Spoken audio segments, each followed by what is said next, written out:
Apa nak? Coba dosa dunia ini ya. Iya ya, paling tampan kamu enggak itu.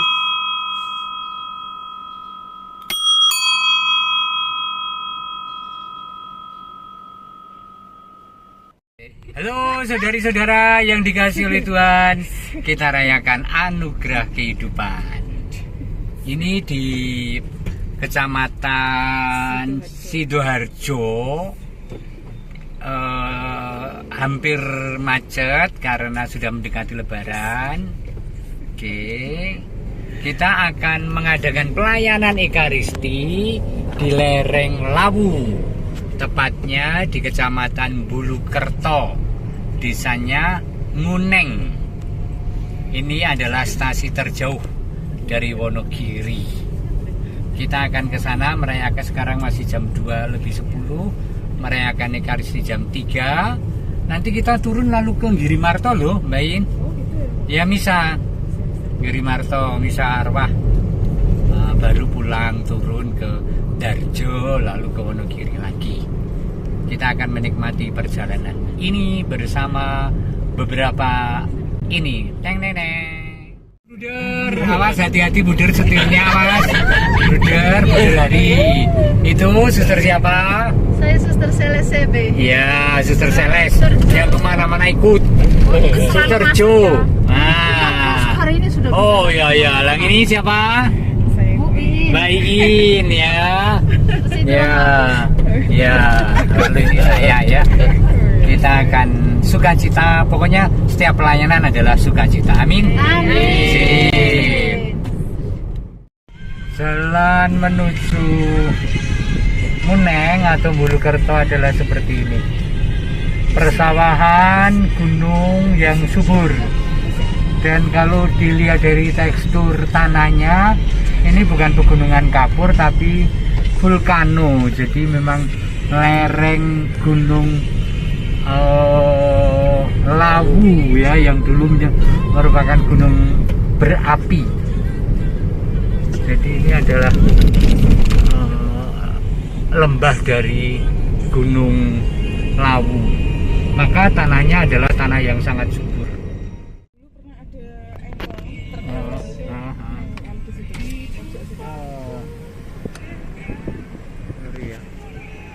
Bagus banget. Ya ini jalan-jalan yang kita lewati. Oh ya memang bener baik, bahaya ini. Karena lu ada jembatan belok. Ini jalan. Oh ya. Oh, berarti berisi penumpang ya. Waduh. Iya iya iya. Iya. Iya. Jalan.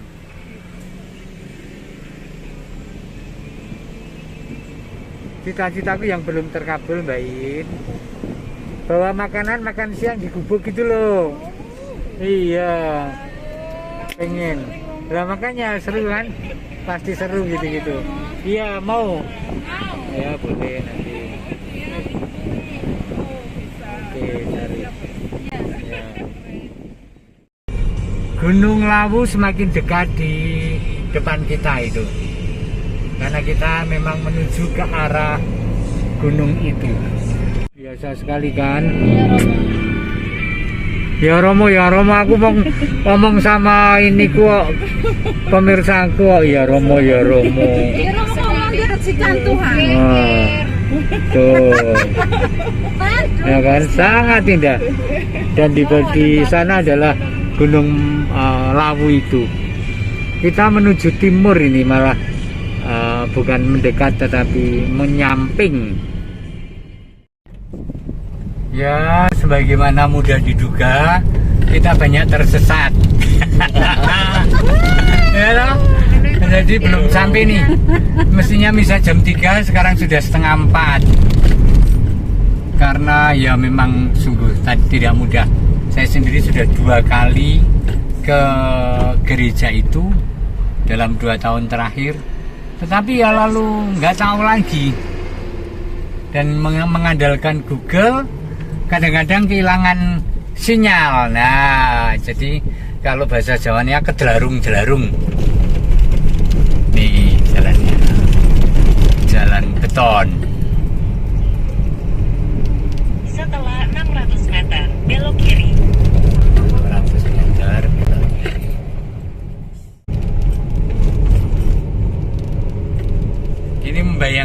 malam. Waduh. Ya, kan?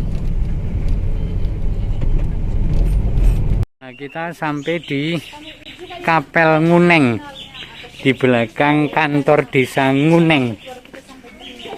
Puh Pelem. Nih, ternyata ini kapelnya. Dari jalan itu kantor desa ke sini naik, lalu naik ini undang-undangan. Lu tulisannya Seraono. Ini nonton seratane. Ya, rapopo. Nyampe mana tadi? Kula nuwun para kadang. Telat blaso-blaso ing.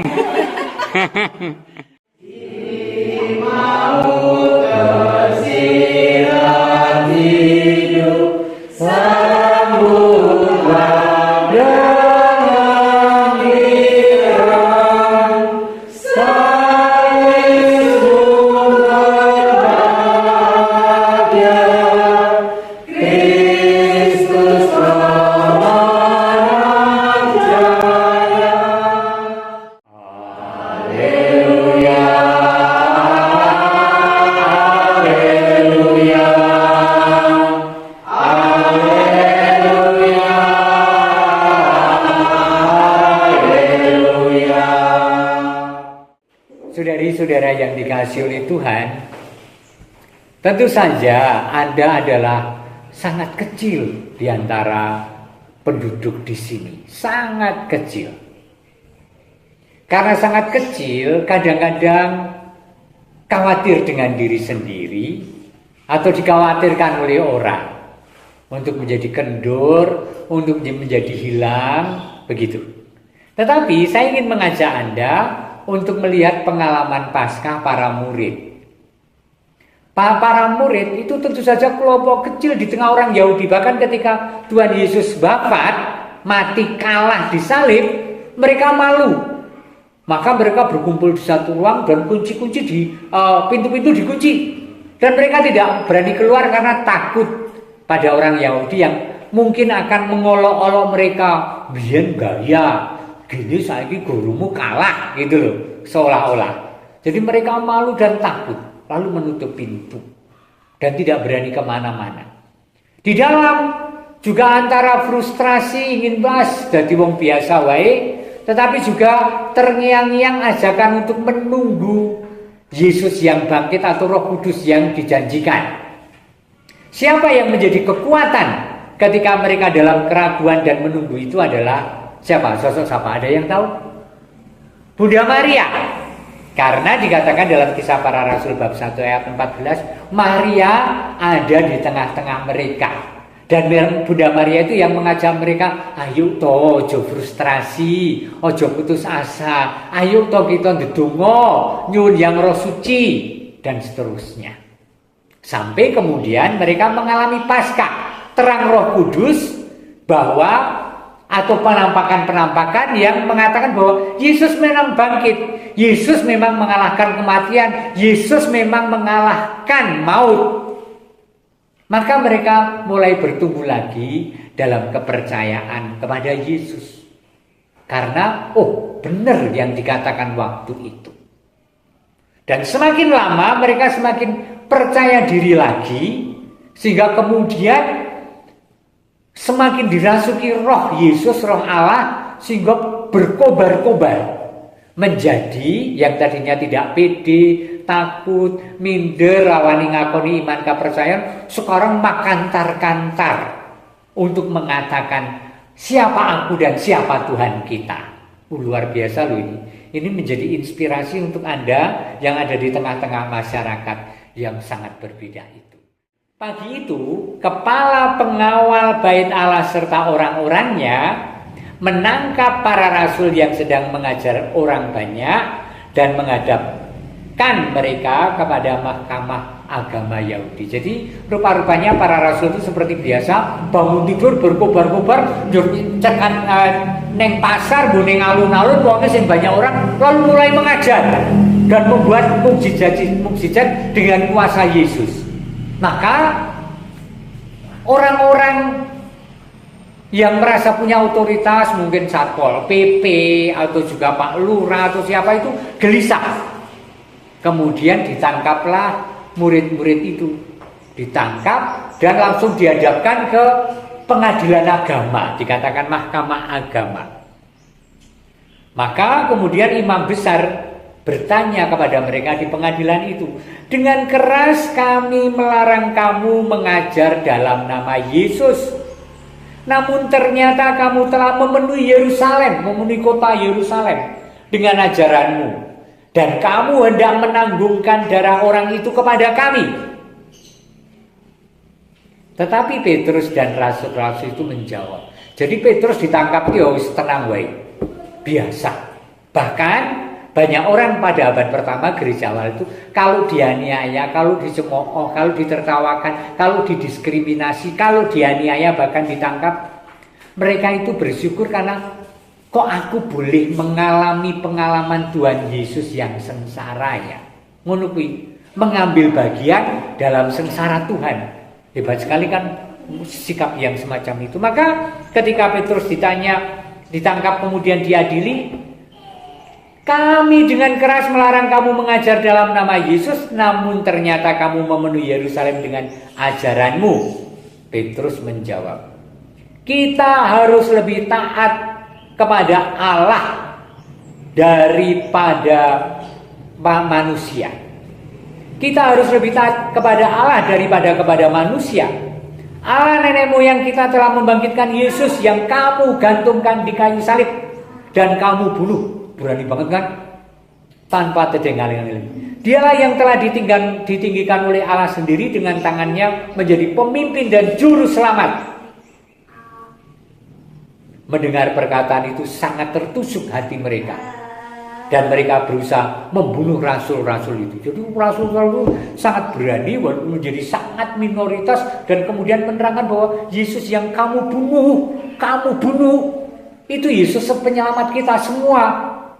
Menui, wah ini berkobar-kobar artinya. Maka saya ingin mengatakan dua hal untuk umat di sini. Di Wonogiri itu umat Katolik 1%, sangat sedikit. Umat Kristen Protestannya 2%, juga sangat sedikit. Tetapi sebagaimana para rasul walaupun sedikit, satu hal. Karena kita mengalami Allah yang menyelamatkan, yang menebus, do diuri-uri iman kapercayan sing regane larang kuwi mau nganti di labui sedo dalem kuwi mau. Diuri-uri para kadang awake dhewe, brayate dhewe lan tansah martakake marang wong liya kabecikan dalem Gusti. Dihidupi, dipelihara dan terus menjadi saksi Tuhan. Amin. Amin. Pasti situasinya sangat tidak mudah. Orang-orang muda kita kalau serawung juga ketemunya mesti orang seiman, ya kan? Kadang-kadang larut, kadang-kadang pada pilihan yang susah aku mencintai dia yang tidak seiman, atau aku mempertahankan imanku dan aku kemungkinan kecil saja untuk memperoleh jodoh karena kecil jemaat kami dan seterusnya. Maka walaupun mungkin susah untuk beribadah bersama, tetapi dalam keluarga itu ditanamkan sungguh-sungguh tradisi-tradisi iman dan doa. Sekarang sangat lebih mudah. Lewat YouTube, lewat media sosial ada banyak yang bisa kita ceritakan satu terhadap yang lain. Ingin apapun, ingin cerita untuk anak yang mau tidur, ada. Ingin bahan diskusi iman, ada. Ingin tahu pengetahuan tentang gereja, ada. Jadi jauh lebih mudah untuk sungguh-sungguh ketika kita punya kehendak untuk memelihara iman diri dan keluarga, sarana itu tersedia. Ayo kita gali lewat sarana itu, walaupun kita jauh dari perjumpaan, apalagi dengan romo paroki. Ini yang pertama. Yang kedua, yang terakhir, saudari-saudara, para rasul, walaupun minoritas, walaupun di sana sini dipepet, selalu diancam untuk dibunuh loh, bahkan diceritakan mereka tidak gentar, tetap memberi kesaksian tentang kebenaran yang diyakini. Amin. Terus semangat, hai kawanan kecil di Nguneng ini. Kita sudah selesai misa, dan umatnya di sini mungkin kurang dari 10 ya. Sebab beberapa yang lain adalah tamu, saya sendiri berlima, terus kemudian ditopang oleh wilayah yang paling dekat dengan sini, ya tetap jauh. Sesudah ini saya masih harus misa di Girimarto yang juga cukup jauh tapi melewati.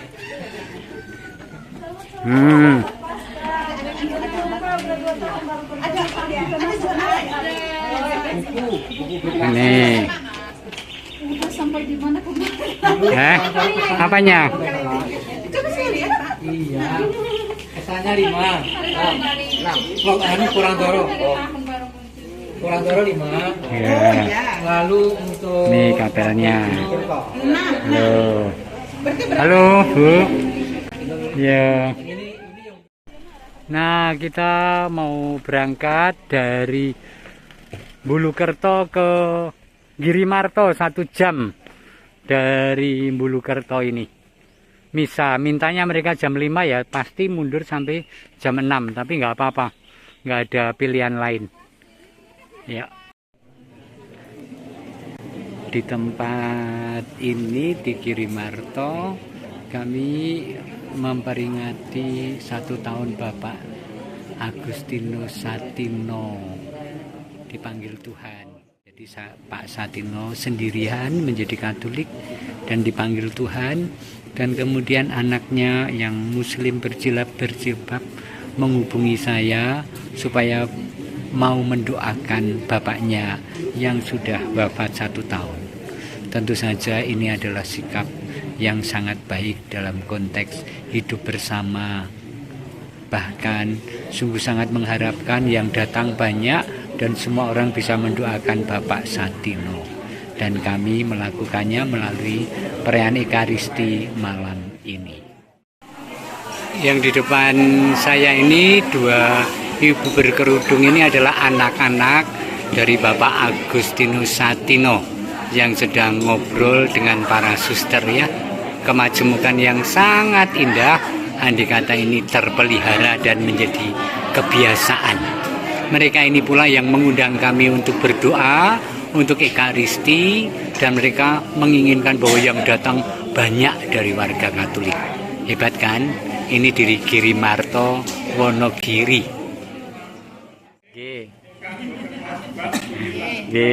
Niku Ibu Agustinus Satino.